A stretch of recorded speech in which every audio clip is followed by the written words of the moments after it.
계속 하나님 말씀을 같이 묵상하면서 하나님의 백성들이 어떻게 살아야 되는지에 대한 이야기를 지금 하고 있습니다.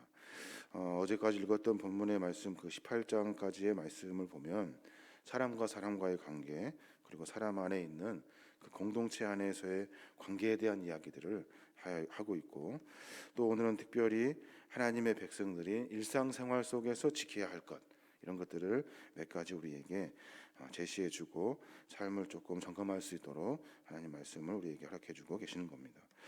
하나님의 백성이 일상 속에서 지켜야 할 그 아름다운 덕목이 무엇일까? 그 첫 번째를 뭐라고 말하냐면 가난하지만 성실해라 라고 말해요. 가난하지만 성실해라. 1절에 보면 가난하여도 성실하게 행하는 자는 입술이 패역하고 미련한 자보다 나으니라 라고 말해요. 가난하지만 성실해라. 이 말은 무슨 말이냐면 더럽게 재산을 모으느니 차라리 가난하는 것이 낫다. 더럽게 재산을 모아 그 모으는 것보다 가난해도 떳떳하게 살아가는 것이 낫다라고 말해요. 공동 번역에는 그렇게 번역해 놨더라고요. 더럽게 재산을 모으느니 가난해도 떳떳하게 살아라. 그 말이 참 맞는 말인 것 같아요. 우리가 여러 가지 말을 하면서 우리가 삶 속에서 성실에 대한 이야기를 많이 합니다. 이 성실에 대한 이야기, 이 성실은 정직을 의미하고 이 성실은 삶 가운데 정도의 길을 걷는 것을 말해요. 열심히 막 노동하고 땀 흘리고 이런 것들이 아니라 우리가 정의롭고 바르고 정직하게 성실하게 살아가느냐라는 것들을 이야기하고 있는 겁니다. 그래서 사람들이 재산을 모을 때, 재물을 모을 때 성실하지 못하게 거짓으로 말미암아 재산을 취득하는 경우가 있다는 거예요. 그런 것들을 삼가해야 된다라고 이야기하고 있어요. 또 2절에 뭐라고 말하냐면 지식 없는 소원은 선하지 못하고 발이 급한 사람은 잘못 가느니라라고 말해요. 여기서 지식이 없는 소원, 지식이 없다는 말이 무슨 말이냐면 철이 없는 열성을 말해요. 철이 없는 열성. 철이 없는 열성이 뭐냐면 지혜롭지 못하는 거예요. 우리가 무엇이 옳은지 그른지를 분별하지를 못하고 이것을 내가 취해야 될지 취하지 말아야 될지를 잘 몰라요. 철이 없어서 그냥 아무거나 막 먹는데요. 아이들이 이빨이 막 썩는데도 사탕을 그렇게 막 좋아하잖아요. 그것처럼 우리가 철이 없는 지식은 우리가 성실하게, 정직하게, 바르게, 의롭게 우리 삶 가운데 얻어지는 재상의 취득이 아니라 더럽게, 거짓말로, 속이는 것들로 취하는 것을 말하고 있는 거예요. 그런 사람들의 특징을 3절에 말하고 하는데 뭐라고 하냐면 사람이 미련함으로 자기 길을 굽게 하고 마음으로 여호와를 원망하느니라 라고 말해요. 사람이 미련해서 자기가 하는 일을 잘 몰라요. 자기가 처리 없이 하는 일들을 통해서 어려움을 당하는 것을 잘 몰라요. 그리고 하는 말이 여호와를 원망하더라는 거예요. 여호와 때문에 그런다, 너 때문에 그런다. 자기가 하는 일은 생각도 안 하고 다른 사람 핑계를 대며 산다는 거예요. 그래서 성도의 성실은 정직입니다. 성도의 성실은 하나님 보시기에 합당한 믿음의 삶을 말하고 있는 거예요. 열심히 일하는 것이 중요한 것이 아니라 성실하게 사는 것이 중요해요. 하나님이 계시다는 것을 깨닫고 하나님의 심판을 두려워하고 우리가 재물에 눈이 멀어서 재물을 쫓으며 살아가는 것이 아니라 하나님의 자비와 긍휼하심으로 말미암아 나에게 베풀어 주시는 하나님의 그 은혜로 살아가는 거예요. 그래서 매번 하나님 보시기에 내 삶이 어떤지를 삶을 점검하며 사는 거예요. 그러면 성실할 수밖에 없어요. 내 삶이 하나님 보시기에 어떨까? 내가 하나님의 보시기에 합당한 삶을 살고 있는가라고 말하고 있는 거예요. 이 성실하지 못한 사람의 특징이 거짓말한다는 거예요. 거짓말. 22절에 내일 우리가 읽어야 될 본문인데 22절에 보면 사람은 자기의 인자함으로 남에게 사모함을 받느니라. 가난한 자는 거짓말하는 자보다 나으니라 라고 말해요. 무슨 말이냐면 차라리 가난한 것이 낫대요. 거짓말하며 사는 것보다 가난한 것이 낫다라고 성경 우리에게 가르쳐주고 있는 겁니다. 거짓스럽게 사느니 차라리 가난한 것이 훨씬 낫다. 이 잠언의 지혜를 우리가 분명히 깨달아야 하는 거예요. 거짓 증거를 하지 말아요. 여기서 말하는 거짓 증거 우리가 5절에도 나오는데 5절에 보면 거짓 증인은 벌을 면하지 못할 것이요 거짓말을 하는 자도 피하지 못하리라라고 말해요. 거짓 증언, 이 거짓 증언이 뭐냐면 재판에서 증인으로 섰을 때 그때 거짓으로 증언을 한대요. 왜 거짓으로 증언을 할까요? 다른 사람이 돈으로 매수하여서 그 사람에게 거짓 증언을 하게 한다는 거예요. 그래서 불이한 재물을 취득하는 이야기들을 지금 하고 있는 거예요. 성도는, 하나님의 백성은 바르게 볼 수 있는 눈과 귀를 가져야 되고, 그리고 삶 가운데 거짓으로 행하는 것이 아니라 진실을 말할 수 있는 하늘의 백성이 되어야 하는 거예요. 이 힘이 어디서 옵니까? 내가 의지적으로 하는 것으로 되는 것이 아니에요. 나와 늘 언제나 함께 계시는 하나님을 인정할 때, 하나님이 나와 함께 계시다는 것을 알 때, 그때 말 한마디 한마디가 하나님 보시기에 합당한 삶의 모습으로 삶을 살게 되는 거예요.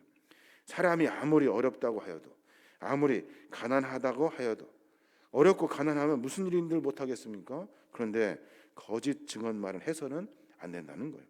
거짓으로 말해서는 안 된다는 거예요. 9절에 보니까 거짓 증언은 벌을 면하지 못할 것이요 거짓말을 뱉는 자는 망할 것이니라 라고 말해요. 거짓 증언은 벌을 면하지 못한대요. 당연합니다. 또 거짓말을 뱉는 자는 망할 것이래요.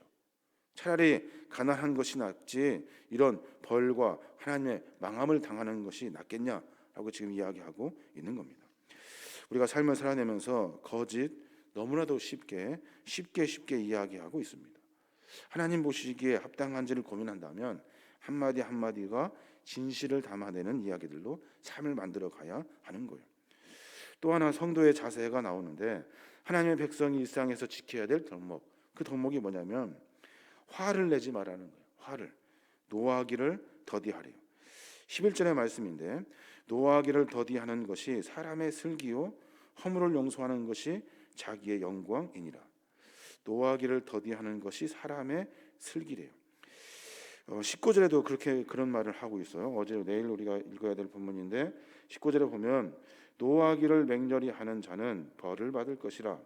내가 그를 건져주면 다시 그런 일이 생기리라 라고 말해요. 노하기를 맹렬히 하는 자, 맹렬히 한다는 말은 자주, 그리고 더해서 이런 말인데, 맹렬히 하는 자는 벌을 받을 것이래요. 하나님께서 구원해줘도 그런 사람들은 그 일을 계속해서 반복한다는 거예요. 하나님의 백성은 노하기를 더디하고 삶 가운데 하나님의 거룩한 은혜와 사랑을 실천하는 것이 그리스도인이라는 거예요. 주의 백성이 사모하고 배워야 될 미덕 중에 하나가 바로 노하기를 더디하는 거예요. 노하기를 더디하기가 참 쉽지 않아요. 안에서 막 불이 나거든요. 그런데 또 참아야 돼. 참고 또 참고 조금 쉬었다가 다시 이야기하고, 이렇게 신앙의 삶의 모습 가운데 노하기를 더디해야 한다는 거예요. 그런데 단호할 때는 또 단호해야 하는 거죠. 하나님이 말씀하신 것, 정의롭지 못한 것, 정직하지 못한 것, 성실하지 못한 것, 이런 것들에 대해서는 단호하게 이야기할 수 있어야 하는 거예요. 오늘 노하기를 더디한다는 이야기를 하면서 공동체의 이야기를 또 하고 있어요. 공동체 속에서 노하기를 더디하는 사람들을 통해서 하나님의 은혜를 만나게 된다는 거예요. 신앙 공동체를 무너뜨리는 첫 번째가 노하할 때 노하기를 더디하지 아니하고 노하며 삶의 관계를 맺어갈 때, 그때 신앙의 공동체가 무너지게 된다라고 이야기하고 있는 겁니다. 예를 들어서 이야기요. 12절에 보면 왕의 노함은 사자의 부르짖음 같고 그의 은택은 풀 위의 이슬 같으니라 라고 말해요. 공동 번역에 제가 보니까 이렇게 기록되어져 있더라고요. 왕의 화남은 사자의 부르짖음 같고 그의 웃는 얼굴은 풀 위의 이슬 같도다 라고 말해요. 화나는 일이 있어도 웃는 거예요. 웃으면 마치 풀 위의 이슬같이 아름답고 청롱하고, 그런 일들을 통해서 하나님의 거룩한 공동체가 세워진다는 겁니다. 노하기를 더디하는 것 참 쉽지 않는 것 같아요. 그런데 더디해야만이 성도의 바른 삶을 살 수 있다라고 이야기해주고 있는 겁니다. 여러 가지 이야기가 있습니다만은 성도가 가져야 될 일상생활 속에서의 바른 백성의 삶, 이 삶을 세 가지로 이야기하고 있어요. 가난하게 살아라, 가난하나 성실해라 라고 이야기해주고 있는 거예요.